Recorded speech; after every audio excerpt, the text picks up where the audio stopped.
KBF tab, or Key Buying Factors, is the analysis you'll be required to do to identify the critical decision points that customers use in making their purchase decisions. The KBF looks at three primary categories of decision makers and influencers who are involved in the purchase decision. Those three categories include the economic buyers, technical buyers, and finally the users. To complete your Key Buying Factors tab, begin by identifying the titles of the people in each one of those categories that would be involved in making the purchase decision or potentially influencing it. In your economic buyer title field, you may want to list the different titles of individuals that would be looking at the purchase decisions from an economic perspective. The technical buyer field would be those folks that are involved in purchasing or influencing the purchase decision that may be looking at the decision from a technical point of view. And the users or usage buyer title would be those individuals that are actually using the product or service that you provide.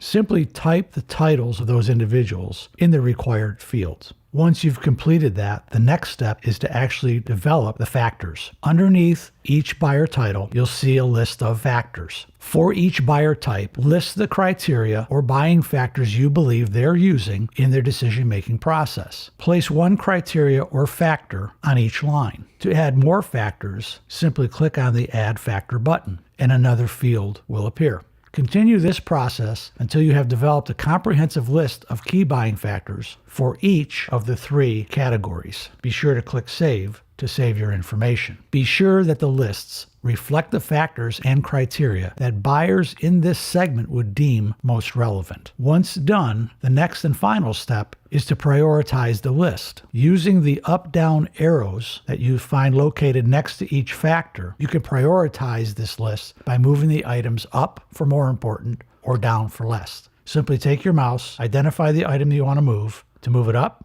just move the item up and it will change its place. To move it down, you can slide to move it down. Do this for each of the three factors. Prioritize your list from most important to least important. When you're done, click Save to save the information.